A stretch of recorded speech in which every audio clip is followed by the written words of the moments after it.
Bonjour, dans cette vidéo on va parler de la symétrie glissante, soit une droite delta et soit un vecteur U directeur de delta. La symétrie glissante d'axe delta et de vecteur U est la composée TU rang S delta.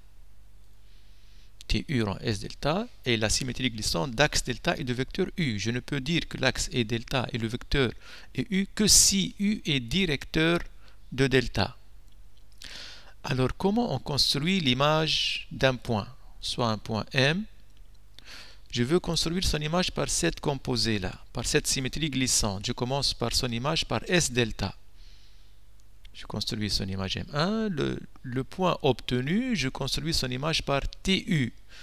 Voilà, TU. Je le glisse, en d'autres termes, je le glisse. C'est pour ça qu'on l'appelle symétrie glissante. C'est une symétrie orthogonale suivie du glissement. On glisse le point M1, on obtient le point M'. Alors, première remarque.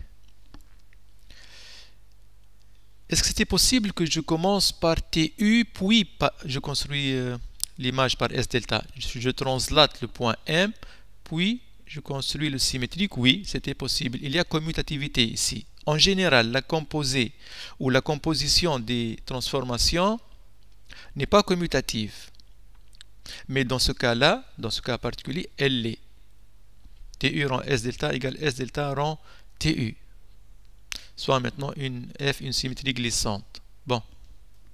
Ici, j'ai un point M, j'ai construit son image M'.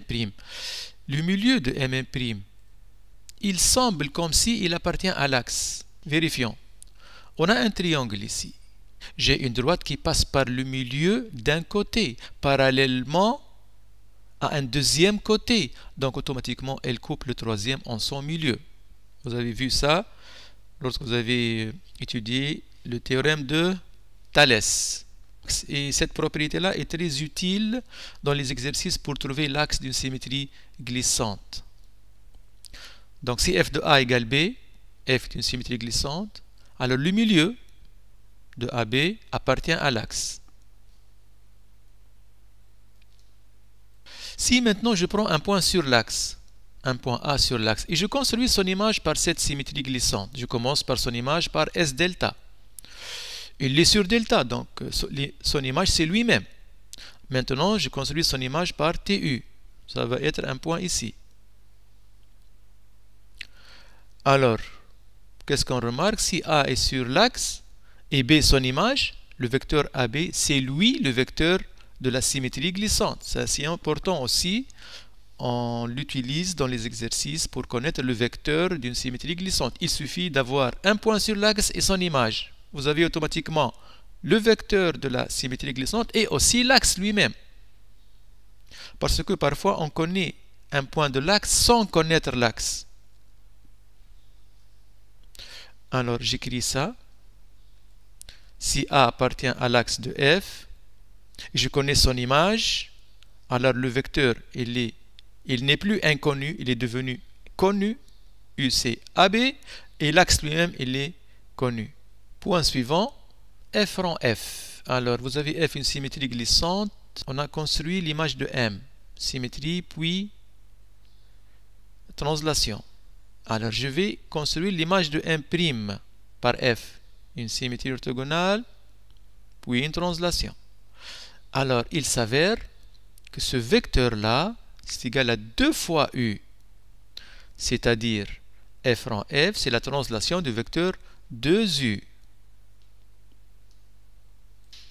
Donc f rang f de A égale B, ça entraîne que AB égale 2 fois U, où U est le vecteur de la symétrie glissante. Une petite démonstration.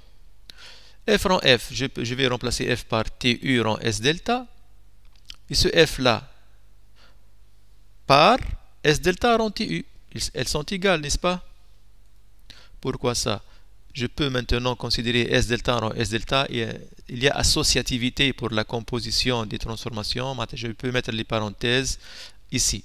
S delta rang S delta, c'est égal à l'identité. Translation rang l'identité, c'est translation TU. TU rang TU égale T2U. Donc si j'ai f rang f de A égale B, ce vecteur-là, c'est égal à 2 fois U. Donc le vecteur devient connu, le vecteur de la symétrie glissante, c'est 1/2 AB. Alors le cinquième point, une symétrie glissante n'a pas de point fixe. Aucun point n'est fixe. Alors faisons maintenant un exemple, une application. Voilà, un exercice.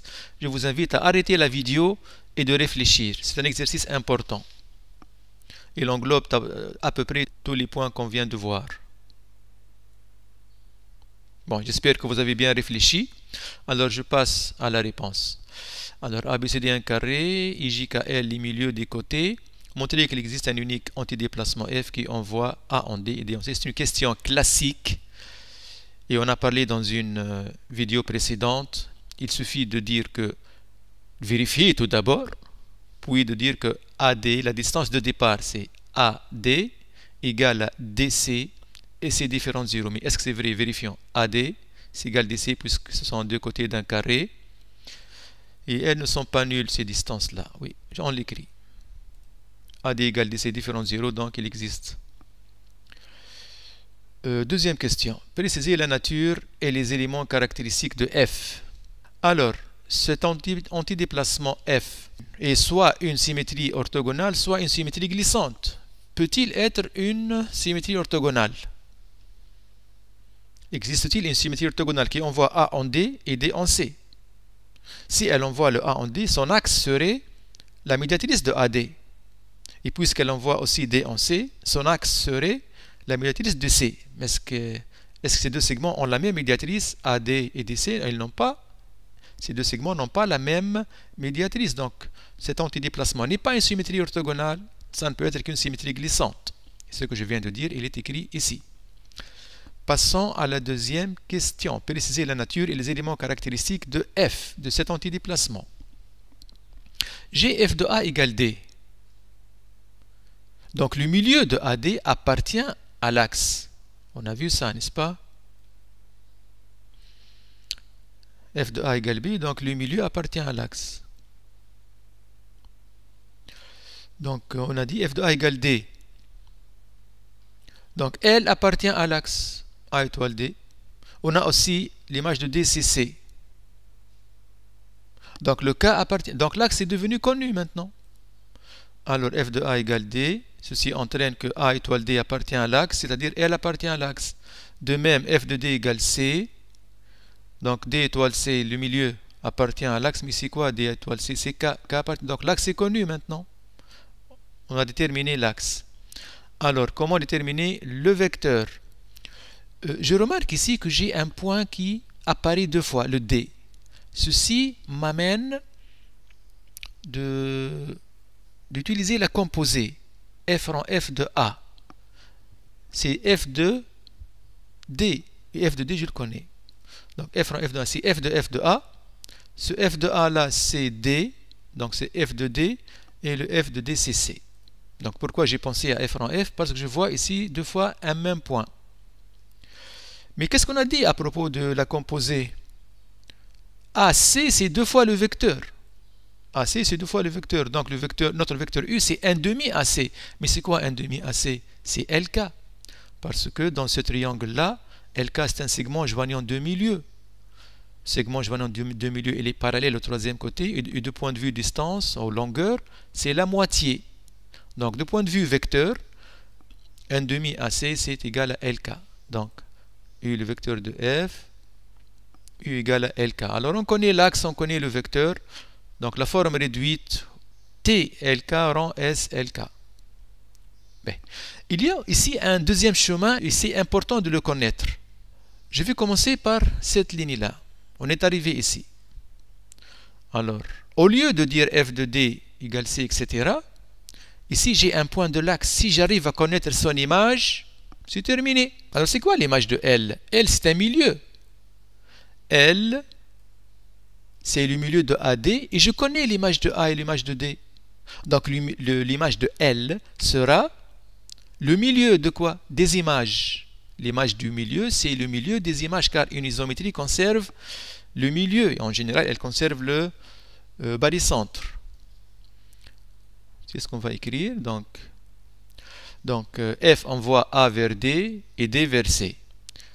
Mon point L, il est milieu. Milieu de quoi? De ces deux points.